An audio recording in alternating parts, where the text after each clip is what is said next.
Hi, I'm Jaime, and this week I'm joined by Hayley Chillcott. No. As per usual, if you watched last week's one, I'm going to get the band or the artist, in this case an artist, to make a cocktail. So the one this week we're doing is Sex on the Beach. Have you ever made one before? I've never made it before. Well, I will tell you how to go about it. So, that little bit came off. I don't know if that's important. So you want to put the same amount of peach schnapps and vodka into here. I'll pop some ice in there for you. And give it a shake and then add some juice. And then it should all be good. Should I measure it out or should I just... It's up to you. Whatever you want to do. I'll just pour it. Hey, there we go. Just one drink. Oh, it's potentially less. Okay. It's fine. It's all good. It's all good. I'd say a little bit more now. Yeah. Make sure it goes out to here. Jesus. And then we'll go now. And the... Put the top on. Okay, put a bit more ice in there. Yeah. Make sure it's all tight so you don't go everywhere.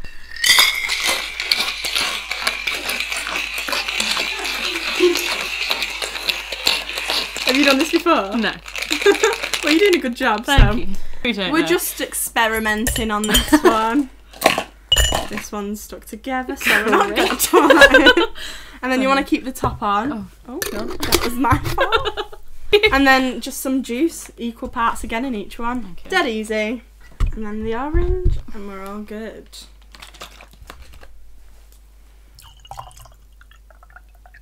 We've just got, online it said orange and mint. Now I've never heard of a Sex on the Beach with mint in it before, but I didn't even know that it was made with this, to be honest with you. Alright, fair enough. You learn something new every day. But the mint, I don't know, we'll put it in. It was in my fridge. We'll see if it works. We'll just pop a little bit of mint in each one. Very artistic. Nice. And then a bit of orange. That looks nice.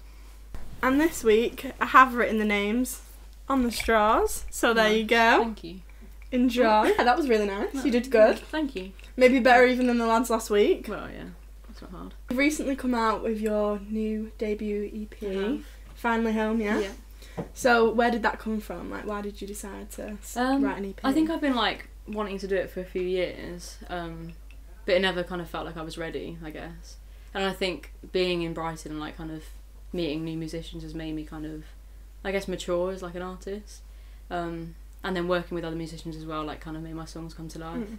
And then for my final major project at uni, I needed to do something big, so I just thought it was a good opportunity. Yeah, so it all tied in well. Yeah, to just come pretty out much, with it. yeah. I was there. I saw the EP launch. It was great. Nice. But I've seen you before as well. So what made you want to decide to add the band to it? I think it was a really good touch, but what made you decide? I think because I think if I'd have recorded it like a few years ago, like the EP, it would have been acoustic. But I think because I'd recorded it with a band, I kind of wanted it to sound as much as it could like the EP as possible. Yeah. And I think because I've got a taste for working with a band now, it's just kind of given me that. I don't know, like I just want to do it more. Yeah, it just sounds a lot. I don't know. It's a lot more fun on stage as well with like a band. It's different. Have like a group around you to support you. And I kind of wanted it because I knew I was going to have like acoustic support acts. So I kind of wanted to, when I got on stage, it to be like the next step. Kind of, like, a lot bigger sound. You were the main show. Yeah, exactly. Yeah. Exactly. Did you have some songs before that you put in there? Or did you write it all new? No, I had like all three of the songs I'd already written. So I had Circles first. I wrote that when I started uni. That was the first song as well I wrote with electric guitar. Nice. I kind of like started experimenting with that. And then Better Off That Way came next, and then I did a lot like Home like last year.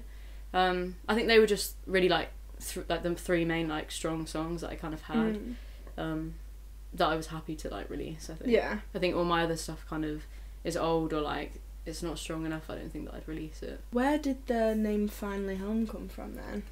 Well, the third track on the EP, A Lot Like Home, I was like tempted to call the EP that, but then I kind of thought I don't know if I want to like do a title track for the EP. But the kind of like the whole like gist of the EP is like kind of me kind of, I guess, finalising how I am now, because I kind of start off with Circles, which is kind of like me coming to Brighton and I'm kind of unsettled, and then A Lot Like Home's like where I'm at now. So I guess like Finally Home just kind of like rounds it off nicely. Which one would you say felt more like home at the moment? Like, because I know you're from Bristol. Yeah. Is it Bristol or Brighton? I'd say Brighton. Or a mixture of the two. Well, I think people from Bristol know that as well now. Yeah. Like, I guess like all my family and stuff have said like you just seem a lot more at home here. I think I think now I would happily stay in Brighton though. It's more your kind of town. Yeah, definitely. In terms of Bristol, were you like gigging there, or writing music there when you were there? Yeah, so I started playing guitar when I was 13, and then I started gigging when I was like 15. Oh, nice. And just gigging. Cool. I literally was just gigging like constantly from the age of 15. And then I kind of took 2 gap years after college, and then came to Brighton to do music. So how old are you now? 23. That's a good time probably to start it, kick it all off, get it all going. Yeah, definitely. So I might, maybe, now the part you're dreading the most, the quick fire round. Yeah. But it'll all be okay. Okay, great. 3, 2, 1. If you could be any animal, what would it be? A monkey. Coffee or tea? Coffee. What's the strangest thing you've ever eaten? Brie. Cold or hot? Hot. What's the worst job you could have? Working at Pizza Hut. Red and Leeds Festival. Pizza Hut. Leeds. What flavour of ice cream would you be? Mint chocolate chip. Nike or Adidas? Nike. Are you a morning or night person? Morning. Dogs or cats? Dogs. Where would you go if you're invisible? I would go to the Queen's house. Chocolate or vanilla? Vanilla. One word to describe yourself. Cool. Chinese or Italian? Italian. Favourite TV programme? Stranger Things. Tattoos or piercings? Tattoos. If you had a butt, what would you call it? Hayley's Life. Brits or Grammys? What? Brits or Grammys? Brits. Favourite alcoholic beverage? Gin. Truth or dare? Truth. If you won the lottery, what would you buy? A house. Leather or denim? Denim. What did you eat for breakfast? Cereal. Oh yeah, she got it. So, you did beat South Paradise last week. Yeah. Because you got 23. Nice. So you're currently at the top of our leaderboard. What did they got 21. There we go. You beat them by 2 points. Let me get back into the questions. That's not my answers. No. Brie! Why did I say Brie? It all comes out in the quick fire round. So Don't stress yourself. What's your favourite 90s song? Being a kid who was born in the 90s. Oh god, that's tough. Was it in the 90s? You know, like, Bob. Yeah, that Hanson, isn't it? Yeah, that one. Yeah, that or Bewitched. What inspires you as an artist? But like what bands or? I guess anything. Like if you were to write a song, what inspires you, or maybe like a band that inspires your artist. I think a lot of my songs are like, I guess quite like relationship based. I guess so, like kind of. Yeah, I guess it's like they're really personal. So I don't. A lot of like some other people would write about like I don't know like politics or stuff like that or what's going on in the world. But like mine are quite like personal, I guess, and like I guess intimate songs. And then musician wise, I take a lot of inspiration from songwriters like Lewis Watson. Nice. And like Soak. So they're quite similar, kind of like sort of ambient acoustic sort of stuff. When you're performing, I know you recently performed at Cafe Plenty. Would you say that's your favourite place to perform, or have you had somewhere else that's like topped that experience? I don't know. I think like it's completely different because I think if I was playing their acoustic, it would have been really different. Yeah. But I guess it is a nice place to play acoustic. I think that's probably my favourite gig that I've ever done. No. Just because everyone was there for me, and I've never really like had that before. Yeah. But I've definitely played like loads of lovely acoustic gigs, like the Brunswick Cellar in Brighton's really nice for acoustic. That's like another one of my favourite venues to play. But I think that was definitely the best gig I've ever done. Yeah. 100%. If you were to choose to support someone, at like whatever level you're at now, it doesn't matter, who would you choose? I think either Lucy Rose or Lewis Watson. Okay. Just because like I know that like my music would kind of fit in well with the crowd, but also just because I look up to them so much. So it would be kind of amazing at the same time as well as being like just kind of fitted to my like music, I guess. And it'd be interesting to maybe meet them, see what they were like on tour. Definitely, yeah.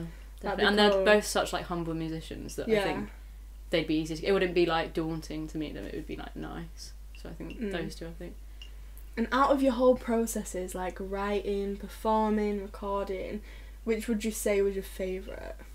I think like I love writing songs, and I love it when I've written a song. But for me, it's like sometimes it can be like really like mentally draining. Like, because I can start a song and then it can take me weeks to finish it, and it becomes quite frustrating. But I think performing definitely. I think I get the most out of performing, because that kind of gives you like a bit of reassurance and kind of people are like what I'm doing. Yeah. So I think if you didn't perform, it would be hard to keep going. in a sense. So Because you don't get that feedback. Yeah, definitely. I think performing probably. But how am I doing? No, it's great. I should kill you if I just watched it back and you're like... I know you said your favourite venue at the moment was Cafe Plenty to perform at, but in the future, like, out of anything, festivals, venue, what would you say would be that pinnacle moment if you got to it to perform at? I think there's a festival called Barn on the Farm, which is all my like favourite artists like play it at. I think if I'd like, you know, in years to come, if I got to that stage where I could headline like one of the slots there, I think that would be amazing. Like obviously it would be great to headline like big festivals like Glastonbury, or like not headline but play them. But I think headline, reach for the stars. But it would be like, I think it would be like a big moment in my career, just because I've always kind of aspired to play that festival. Yeah. So yeah. The question I asked last week, which made a few people upset. What? Got a few people thinking, what has been your most embarrassing music moment to date? Oh yeah. Okay. We're thinking about this one actually. There was like a gig that I did in, I think it was in first year, and it was at like a really intimate one. It was at Stammer House in Brighton. Okay. And I was doing a cover of Elvis Presley, which I actually did at the launch as well. Really good. And I hit like a high note, and my voice just broke. And then my best friend Holly was there as well, and she was just like looking at me laughing, and I literally just like broke out laughing in the middle of the song, and it was like, yeah, it was just awful because it was like really intimate as well. Like everyone was just looking at me like, what was she doing? What song that's out there at the moment, obviously, do you wish you could have written? I think A Case of You by Joni Mitchell. Oh, nice. I love that song. Or Fast Car by Tracy Chapman. Oh. Those are just two like pinnacle songs for me that are just like, I never tire of hearing them. Like they're just such nice songs. So I think those two. Have you heard? Is it the James Blake version of that? A Case of You? Is it James Blake? No, I don't know. Is it James Blake who does a cover of the A Case of You? I think it's really good. You should listen to it. Listen. It's really good. Yeah, I love that song. I try and in this flip between a question where people can kind of get to know your music but get to know you a bit more. If your music had a scent, for God's sake, what scent would that be? I don't know.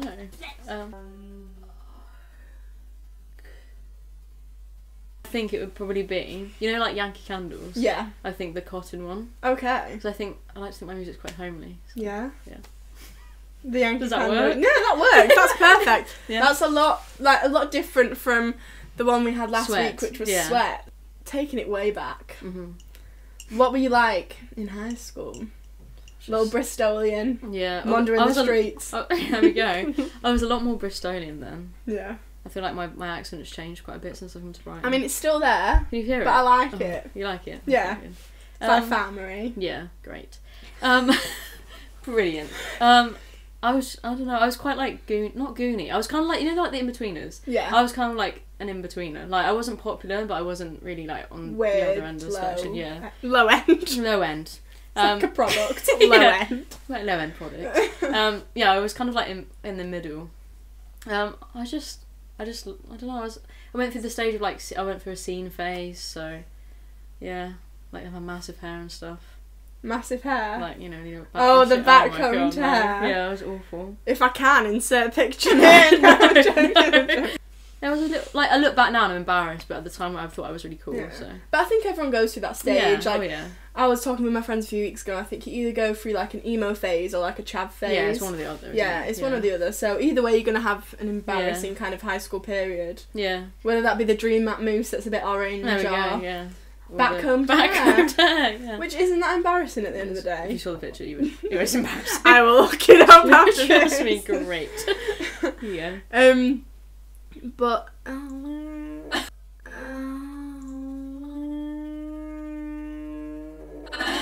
how's my hair doing? I can ask it. It looks really good. Get in there. Come on, we need makeup. Where is the makeup? Is it sticking out? Oh, but I mean, yeah. But Holly, that's help me. Is it okay? Yeah, no, it's You sure? It's been like that. What, the whole time? Fucking twat. And we're back. So, do you reckon you style yourself towards your music? I don't know if I like style myself like purposely towards my music, but I think like it just kind of naturally happens. Like that's kind of what I wear, like just shirts and like trousers and stuff. But yeah, I wouldn't say I did it purposely. Kind of like effortless, chill, vibes. Oh yeah. Oh yeah. If you could make £1 million off one song, but never be able to like gig or write or do any of that again, or be able to like gig for the rest of your life and just make the average earning, which one do you reckon you'd choose? Definitely the second one. Yeah. I think obviously like it would be amazing to have like £1 million, but then I think like the kind of music I write, I wouldn't want to be like a one-hit wonder, like kind of just a one-off. I think like with my kind of music, it's like I've never like striving to be like, you know, like really famous. It's just kind of like I enjoy what I do. So even if I had like a really small following, like I'd be happy to do it just because you enjoy it. Yeah. I did burp then. How many rubber ducks do you reckon you could fit into this room? I think like 500,000. 500,000? Yeah. I don't know about $1 million because they said $1 million last week. Right? But that was pennies. Oh right, this is different. Oh this God. is different. Oh yeah. Oh no. I think 170,000. 170,000. Do you have the ducks. answer? I don't have the answer. Yeah, I think 150,000. Yeah. That's a bit much actually, isn't it? No, I don't think so. No. If you think a rubber duck's about like this big. It's a bit much. I think 75,000. Yeah, maybe take the 100 off. Yeah, I'll take the 100 off. 75,000 rubber ducks. Yeah, I reckon. Yeah, I reckon you could fit about 70. It still seems a bit much, doesn't it? Yeah. I think 25,000. I think 10 ducks. I think 5. So, yeah, it definitely doesn't seem... Yeah, I don't know. Around 1,000 number. I'm going to say 7,000. I mean, I keep asking these questions, but one day, to just validate the answer, I am going to have to do this. I'll help you. So I'm making it worse for myself in a way. Yeah, you are. But yeah. Anyway, let's move on from that one. I always ask to put one like that in, but you know. I see you've got quite a few tattoos on you. How many tattoos have you got? I've only got 4. They're all on this 4. arm. Oh, right, nice. Is it 1, 2, 3, 4? Oh, cool. Which one's your favourite? I think this one, maybe, yeah. Is that like a globe? Yeah, so I went travelling to Southeast Asia. Oh, nice. So I got that for that one. But how was that? That was great. Did you go in like your 2 years before uni? Yeah, I went in my gap year. My gap year. Yeah, I went for like 2 months. It was cool. Where's the best place you went? Vietnam, I would say. Oh, nice. Yeah, it's really nice there. Yeah. Oh, I'm so jealous. I really want to go travelling. It was really cool. So, as well, you've got your coffee cup. Where did that come from? I think. Well, I've always kind of had like an interest in being like a barista and kind of like making coffee. And then in uni, like in my second year, I got a job at a coffee shop and learned how to like do it. And I'd love to like own a coffee shop one day, like, and kind of like make it into like a venue as well. So I kind of just got it. It was kind of just like random. If you were to be anything else but a musician, what job would you choose? I think basically in September I'm gonna retrain to be a barber. Cool. So I think that, or something like creative that's not music, I guess. Like I can't think of anything worse for myself than like working in an office. I think I'd get really bored. So I think anything creative, and like I'd love to own my own business one day. Nice. So I think that's something that I'm going to strive towards, as well as music, obviously. Yeah, well, I guess in the sense music is a business. Yeah, definitely. So either way, you're owning your own business, doing your music thing, or doing another thing. Yeah. Clever me. Clever you. Actually, I'm going to be a barber instead. What are your future goals, like, for music? I think now I've kind of released something, I think, to keep releasing. Obviously, like, I have never released anything properly before, so I don't want there to be like too much of a gap. I kind of want to keep rolling now, and I think to kind of next year, I think now I've got something out there for people to like listen to. I think to get a few more festival slots, cool. Have like a secure band so I can gig with them like permanently. And yeah, I think like I'd like to release a single maybe next year sometime. Keep an eye out for that. Yeah. And lastly, where can everyone see you perform in the future? I'm going to be playing For the Alternative Escape at the Black Dove. Yeah, that's it. On the 18th of May, which is in Kemp Town. Nice. And then I'm also playing Beach Dreams Festival on the 15th of July. Oh, cool. Which is in Shoreham, I think. That's fun. But yeah. And make sure to check out debut EP, Hayley Chillcott. Links below. Finally home. Yep. But yeah, thanks for coming on today. Thank you for having me. Again, I've been Jaime, and this has been Hayley. Oh, that rhymes. Nice one. Nice one. See you next week in a bit. Bye.